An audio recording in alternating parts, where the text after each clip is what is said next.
Hello, नमस्ते विद्यार्थी मित्रांनो. इयत्ता 8वी गणिताच्या या व्हिडिओमध्ये तुम्हा सगळ्यांचं मनापासून स्वागत. आज आपण प्रकरण 17 वर्तुळ, जीवा व कंस याबद्दल अधिक माहिती मिळवणार आहोत. हे बघा, शेजारच्या आकृतीमध्ये इथे तुम्हाला दिसतंय एक वर्तुळ आहे आणि त्या वर्तुळाचा हा जो बिंदू वर्तुळाचा हा कोण आहे, ओ बिंदू हा केंद्रबिंदू आहे. आणि मुलांनो हे बघा, बिंदू ए, बिंदू एक्स, बिंदू डी, बिंदू बी, बिंदू क्यू, बिंदू पी हे सगळे बिंदू कुठे दिसत आहेत तुम्हाला? हे सगळे बिंदू आहेत वर्तुळावर आहेत हे सगळे बिंदू. आणि हे बघा, केंद्रबिंदू पासून वर्तुळाचा केंद्रबिंदू आहे ओ, त्याच्यापासून जर आपण बी म्हणजे वर्तुळावर असलेल्या बिंदूपर्यंत एखादा जर आपण रेषाखंड काढला, तर हा जो रेषाखंड असतो ना, याला आपण म्हणतो वर्तुळाची त्रिज्या. म्हणजे ओबी ही काय आहे? वर्तुळाची त्रिज्या. त्याचप्रमाणे ओडी, ओडी ही सुद्धा कोण येईल? वर्तुळाची त्रिज्या. समजलं तुम्हाला? म्हणजे वर्तुळ केंद्रापासून वर्तुळावर असलेल्या कोणत्याही बिंदूपर्यंत जे अंतर असतं त्याला आपण म्हणतो वर्तुळाची त्रिज्या.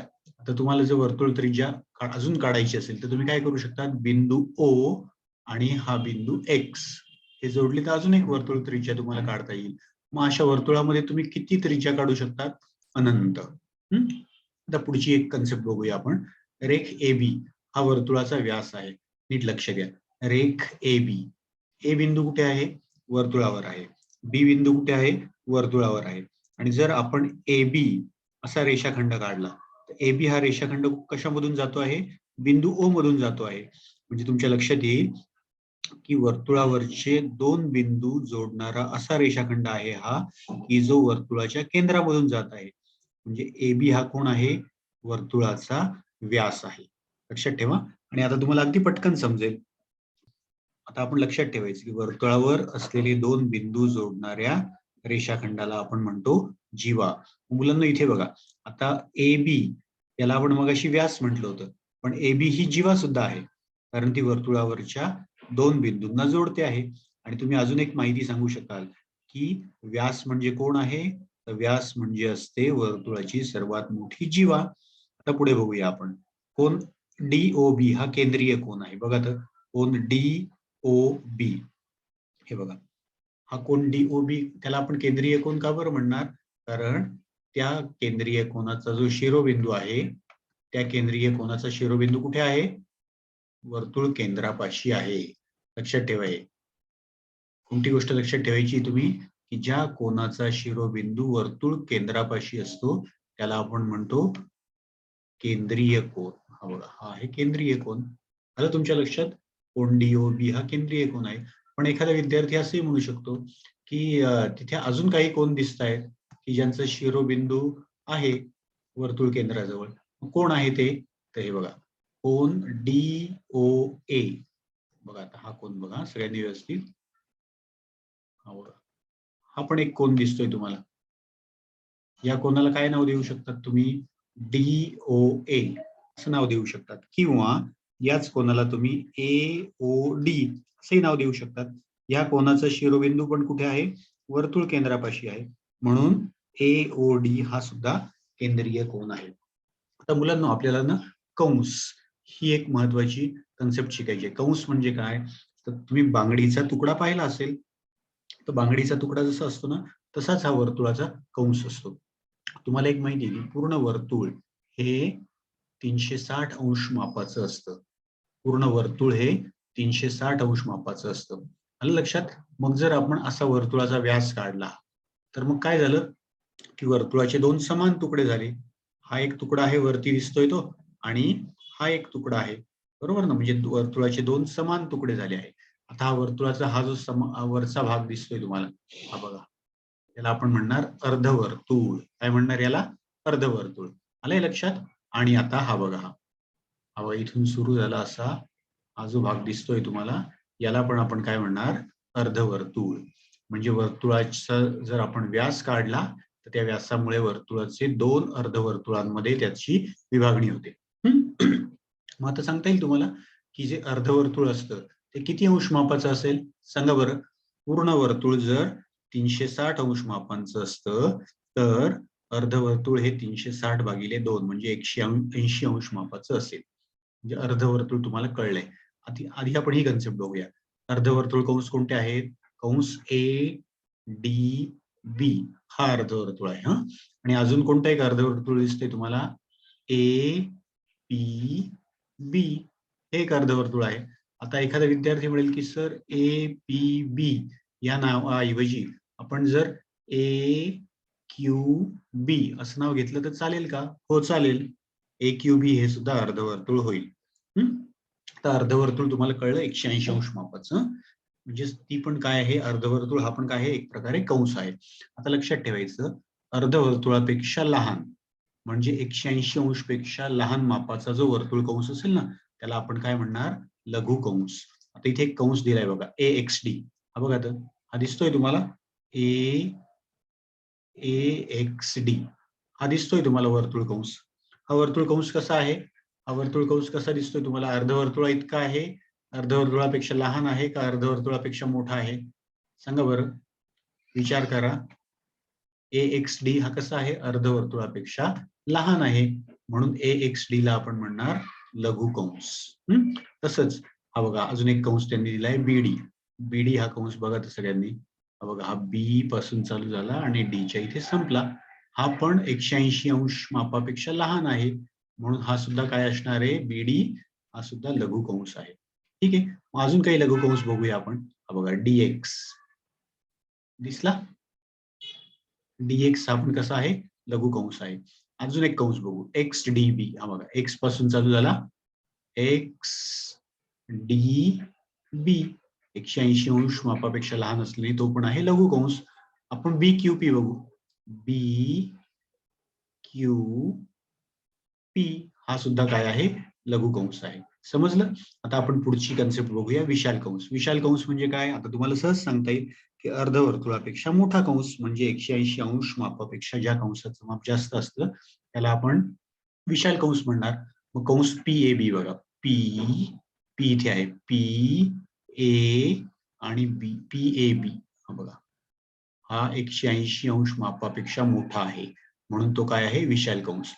आता अजून एक बघा, पी डी क्यू बघा किती मोठा कंस आहे.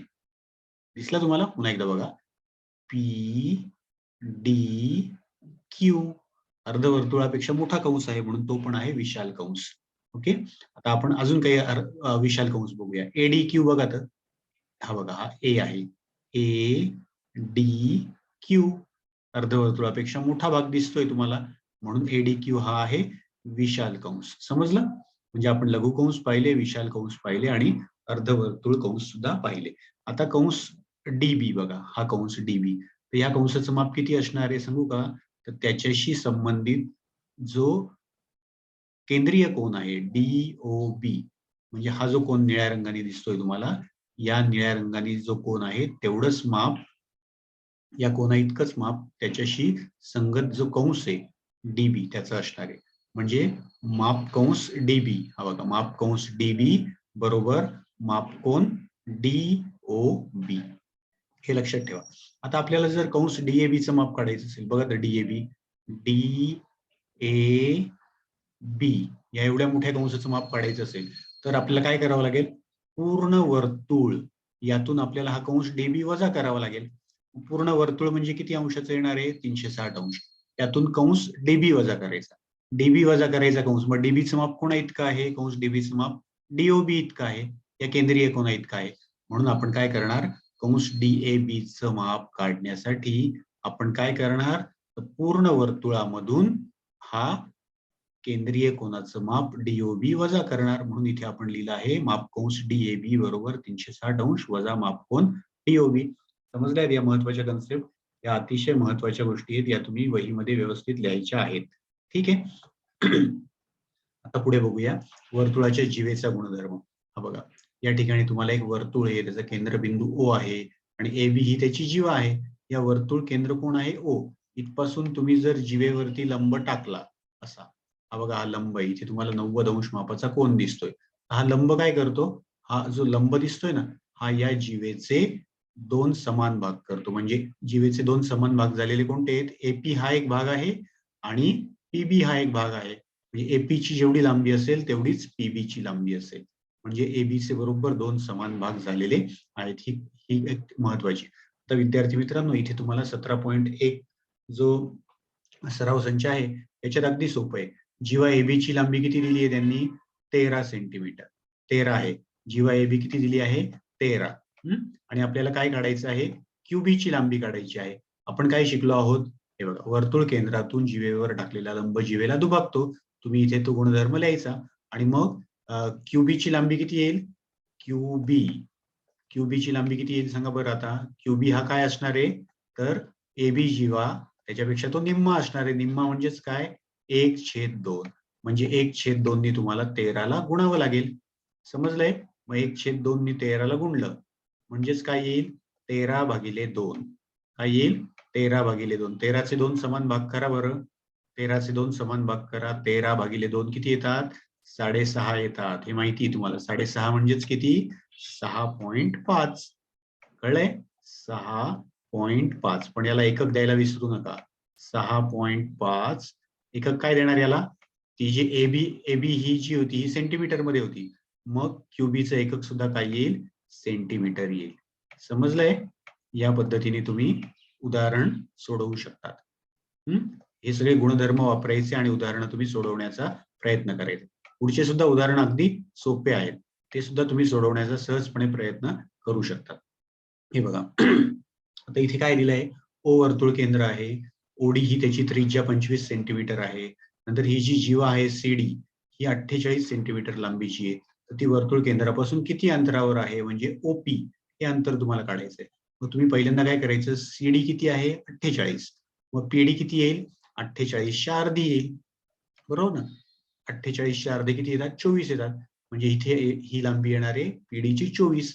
ही आहे 25. आणि हा जो त्रिकोण बनला आहे पीओडी हा काटकोन त्रिकोण आहे. इथे पायथागोरसचं प्रमेय लागू होतं. कर्ण वर्ग बरोबर पाया वर्ग अधिक उंची वर्ग. मग आपल्याला ओपी काढायचंय. त्या ओपीला तुम्ही एक्स म्हणू शकता. ओपी काढायचा आहे ना आपल्याला, त्याला आपण एक्स म्हणू शकतो. म्हणजेच आपण काय म्हणणार की एक्स वर्ग अधिक 24 चा वर्ग बरोबर 25 चा वर्ग. एक समीकरण तयार करायचं आणि ते समीकरण सोडवा. तुम्हाला नक्की उत्तर मिळेल. समजलंय? या पद्धतीनेच तुम्ही पुढचं जे उदाहरण आहे ते सोडवण्याचा प्रयत्न करा. इथे तुम्हाला त्रिज्या काढायची आहे. पुढच्या उदाहरणामध्ये जीवेची लांबी दिली आहे 24 सेंटीमीटर आणि वर्तुळ केंद्रापासून त्या जीवेचं अंतर किती आहे? 9 सेंटीमीटर. आता त्रिज्या काढायची. त्रिज्या काढायची मग तुम्हाला काय करावं लागेल? त्रिज्या ही बघा ही असणार आहे. कळलं ना? ही त्रिज्या असणार आहे. मान्य आहे तुम्हाला? म्हणजे OA ही त्रिज्या आहे. पुन्हा आपल्याला पायथागोरसचं प्रमेय वापरता येईल की ही जीवा 24 आहे. म्हणजे तिचे 2 भाग झाल्यावर हे अंतर किती येणार आहे? जीवेचा अर्धा भाग म्हणजे हा किती येणार आहे? 12 येणार आहे. कळलं ना? हे असणार आहे 12 सेंटीमीटर. हा, आणि इकडे पण किती असणार आहे? 12 सेंटीमीटर. बरोबर ना? मग आता तुम्हाला कोणता काटकोन त्रिकोण दिसतोय बघा. तर इथे तुम्ही ए नाव इथे तुम्ही सी नाव देऊ शकता. समजा इथे तुम्ही सी नाव दिलं तर OCA हा काटकोन त्रिकोण आहे. याच्यामध्ये तुम्हाला OA काढायचा आहे, त्रिज्या काढायची आहे. पायथागोरसचं प्रमेय वापरा. OA वर्ग बरोबर OC वर्ग अधिक CA वर्ग असं एक समीकरण तयार करा आणि ते सोडवा. OA ची किंमत तुम्हाला नक्कीच मिळेल. समजलंय विद्यार्थी मित्रांनो? अशा पद्धतीने तुम्ही हे उदाहरणं सोडवू शकता आणि 17.1 मधले सराव संचातले उदाहरणं तुम्ही तुमच्या मनाने अगदी सहजपणे सोडवू शकतात. प्रयत्न केला तर तुम्हाला नक्कीच सगळे उदाहरणं अगदी सोपे जातील. आवडलाय हा व्हिडिओ? अवश्य बघा, वहीमध्ये व्यवस्थित लिहा. Thank you.